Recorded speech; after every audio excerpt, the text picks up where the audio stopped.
बहुत स्वागत है आप सभी का। आपके साथ मैं पल्लवी रविंद्र सिंह। घाटी में आतंकियों के सफाये के लिए जम्मू कश्मीर के घने जंगलों और गुफाओं में सुरक्षा बल का बड़ा ऑपरेशन चल रहा। पीएम मोदी ने घाटी से आतंकवाद को मुक्त करने का वादा किया था और अब ऐसी खबर आ रही है कि सेना ने आतंकियों पर एक बड़ा चोट करने के लिए ऑपरेशन चलाया है और बताया जा रहा है कि घाटी से आतंक का खात्मा होने वाला है। सुरक्षा एजेंसियों के मुताबिक घाटी में स्थानीय आतंकवादियों की संख्या में कमी आई और इसे घाटी में बदलाव की तरफ देखा जा रहा है।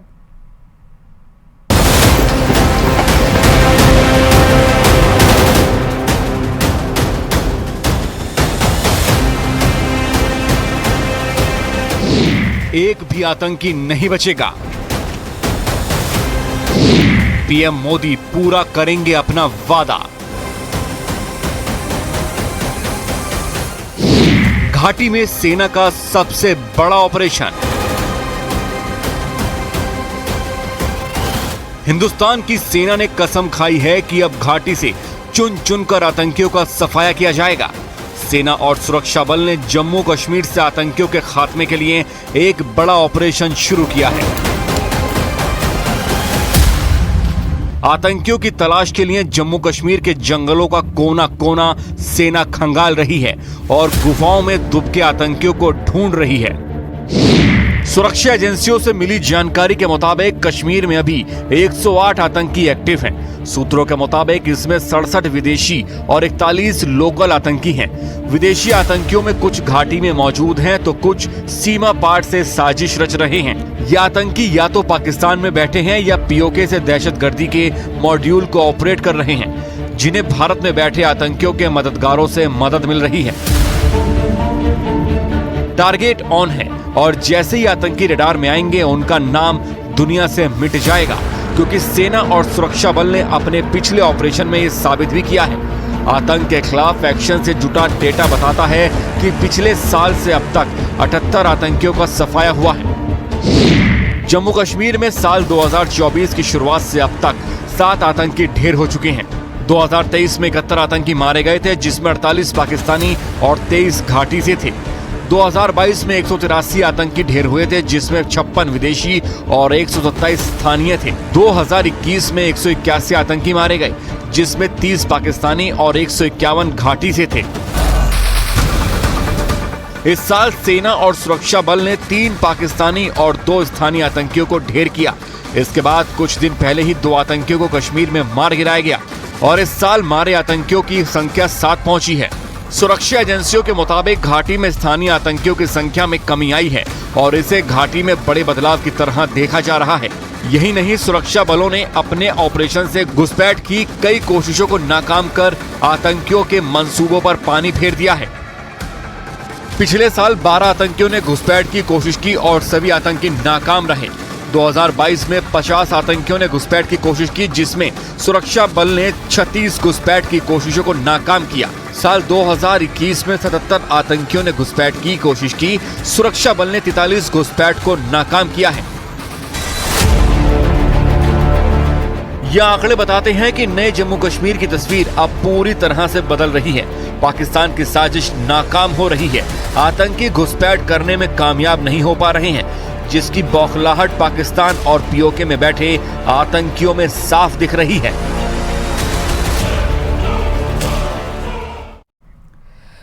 आतंकवादियों ने आज फिर से पाकिस्तान को खून से रंग दिया है। ग्वादर बंदरगाह के पास सोते हुए 7 मजदूरों पर अंधाधुंध फायरिंग कर उन्हें मौत की नींद सुला दी गई। इस वारदात की जिम्मेदारी अभी किसी आतंकी संगठन ने नहीं ली है, लेकिन ग्वादर में जिस तरह से बलूचिस्तान लिबरेशन आर्मी एक्टिव है, इस हत्याकांड के लिए भी इसी संगठन को जिम्मेदार ठहराया जा रहा। पाकिस्तान के पीएम शहबाज शरीफ का कहना है कि वो दोषियों को छोड़ेंगे नहीं, लेकिन आतंक को पनाह देने वाले देश में यह होना मुश्किल ही नहीं, नामुमकिन है।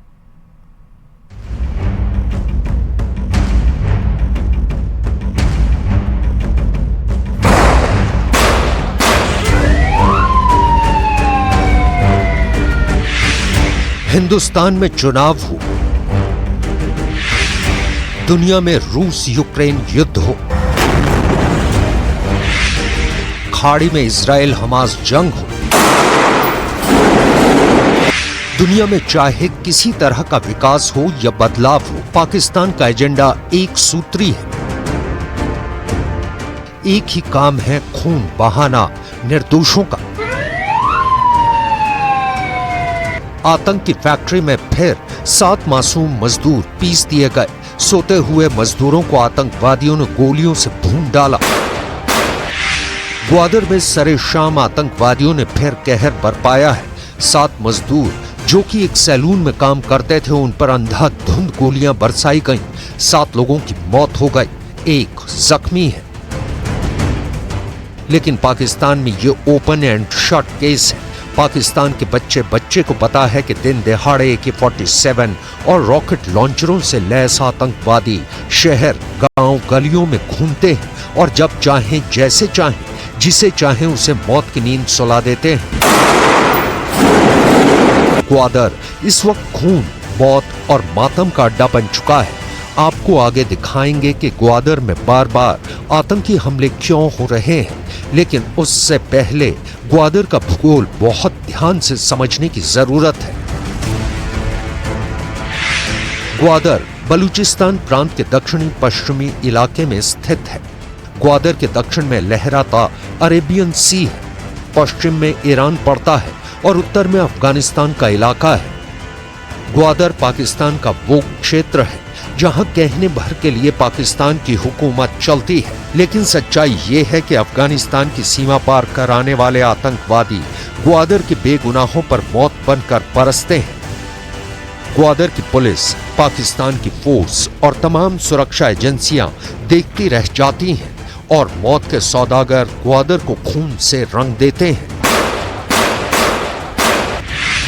इस हमले के 3 हफ्ते पहले भी बलूचिस्तान के नुश्की जिले में अज्ञात हमलावरों ने 11 लोगों की गोली मारकर हत्या कर दी थी।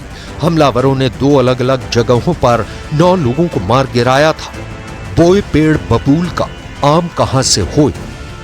पाकिस्तान अपनों के ही हाथों मसला जा रहा है, मर रहा है। आतंक की जिस नर्सरी को पाकिस्तान सींचता रहा है, अब वो पेड़ बन चुका है और गहरे जमीन में इतना गड़ा है कि पाकिस्तान के हुक्मरान, पाकिस्तान की फौज उसका बाल बांका भी नहीं कर सकती।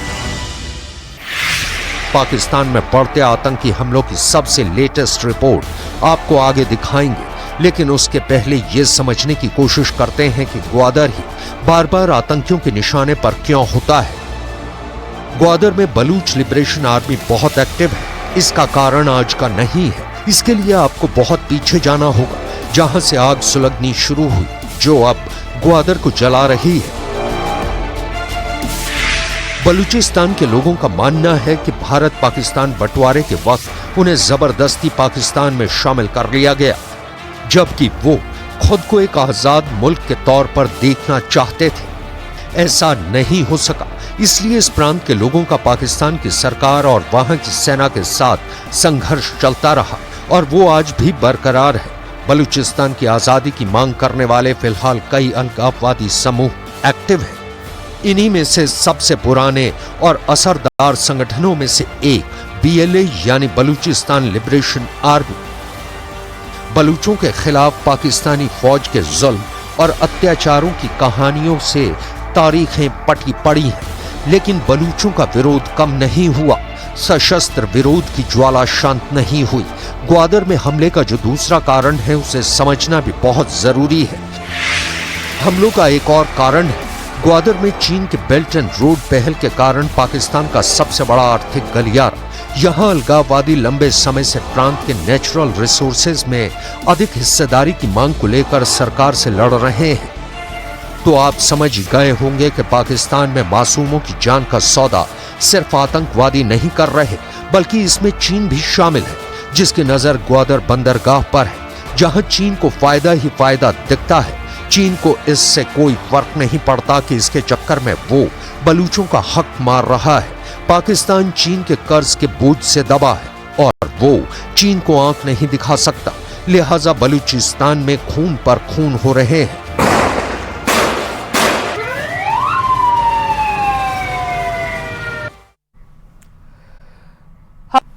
क्या आप किसी ऐसे अस्पताल में अपना इलाज कराने की सोच सकते हैं जिसे एक एक सफाई कर्मी चला रहा हो?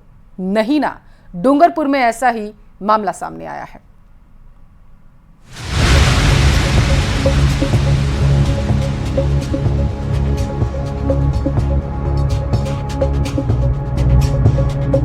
फर्जी अस्पताल में भारी मात्रा में मिली दवाइयां।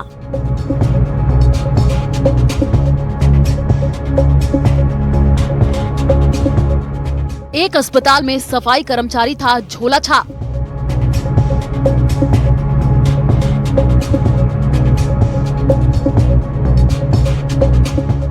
अस्पताल का कोना कोना छान मारा, लेकिन बीमार को सेहत की दवा देने वाले, अपने आप को डॉक्टर कहने वाले जनाब नजर नहीं आए। सचमुच झूठ के पांव नहीं होते, इसलिए हेल्थ डिपार्टमेंट की दबिश की इत्तला मिलते ही सिर पर पांव रख करके भाग गए। तस्वीरें डूंगरपुर की हैं, जहां चिकित्सा और स्वास्थ्य विभाग ने सिमलवाड़ा ब्लॉक में एक फर्जी अस्पताल को सीज किया। जहां पर टीम के आने की भनक लगने से टीम के पहुंचने से पूर्व ही जोला साहब चिकित्सक वहां से भाग गया। मौके पर बहुत सारी मेडिसिन मिली, जिसमें प्रसूति करवाने वाली दवाइयां तथा अन्य दवाइयां मिली। अस्पताल में एक प्रसूता और एक मरीज के भर्ती होने की खबर है। दबिश देने वाली टीम ने अस्पताल में भर्ती दोनों मरीजों को सीएससी में भर्ती करवाया। मौके पर एक प्रसूता मिली, जिसकी डिलीवरी उसने सुबह करवाई थी, तथा एक और मरीज पाया गया उल्टी दस्त का, जिसके वहां ड्रिप चल रही थी। प्रसूता को 108 के जरिए पास में स्थित सामुदायिक स्वास्थ्य केंद्र डूंगरसाण में शिफ्ट कर दिया गया है। अब भोले भाले लोगों की जान से खिलवाड़ करने वाले नीम हकीम को जानिए। 3 साल पहले गुजरात के अहमदाबाद में एक अस्पताल में सफाई कर्मचारी था, जहां वो प्रसव ड्रिप लगाना सीख गया और पुनावाड़ा में अपना 8 बेड का अस्पताल खोला था। 3 साल की बड़ी ठसक के साथ अस्पताल चला रहा था। जिस इमारत में फर्जी अस्पताल चल रहा था, उसे एक सरकारी शिक्षक ने किराए पर दे रखा था। दबिश देने वाली टीम ने अस्पताल सीज कर दिया है। फिलहाल स्वास्थ्य विभाग मामले की जांच में जुटा हुआ है। न्यूज़ 18 राजस्थान के लिए डूंगरपुर से जयेश पवार की रिपोर्ट।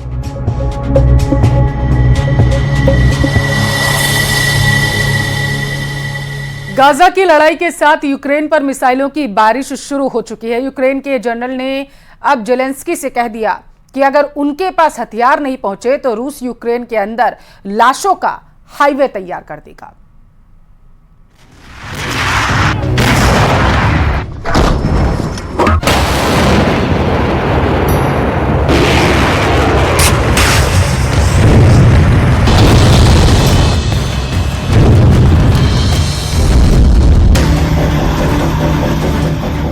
रूस के रक्षा मंत्री ने इस नई हैवी मशीन गन को देखकर बता दिया है कि यूक्रेन के कौन से टारगेट अब खत्म होने वाले हैं। 3 बैरल वाली ये हैवी मशीन गन खासतौर से ड्रोन को खत्म करने के लिए बनाई गई है। इसमें रिफ्लेक्स साइट भी लगी है ताकि निशाना चूके नहीं, ड्रोन 100% मारा जाए। डिफेंस मिनिस्टर सरगेई शोइगु ने वो ड्रोन भी देखा, जो खासतौर से ग्रेनेड ड्रॉप करने के लिए तैयार किया गया है। इसके बाद रूस के कमांडर्स की वो मीटिंग हुई, जिसमें यूक्रेन को बहुत बड़ा शॉक दिया जाने की तैयारी हुई। मई 2024 यूक्रेन के लिए वो आफत लेकर आया है, जिसका सामना ज़ेलेंस्की ने अभी तक नहीं किया है। यूक्रेन को डर है कि मई 2024 में रूस ने उसके 100 टुकड़े करने का प्लान बना लिया है। खतरा इतना बड़ा है कि यूक्रेन के जनरल की तरफ से होश खो देने वाला बयान आ रहा है। यूक्रेन के कमांडर ओलेक्जेंडर सिरिस्की ने पैनिक बटन दबा दिया है। जनरल सिरिस्की ने कहा है कि रूस पूरी फ्रंट लाइन पर आग बरसा रहा है। सबसे बड़ा खतरा उस फ्रंट को है जहां कुछ दिन पहले ज़ेलेंस्की ने दौरा किया है। ट्रेंच में घूमकर ज़ेलेंस्की ने देखा कि रूस की फौज कितनी दूरी पर खड़ी हुई है। ये डोनेट्स्क के आसपास का फ्रंट है और यहीं करीब में ही चशीव यार इलाके के 3 तरफ रूस की फौज ने घेरा डाल लिया है। अब इस इलाके में यूक्रेन के कमांडर ने दबी जुबान में बता दिया है कि रूस से बचना आसान नहीं होगा।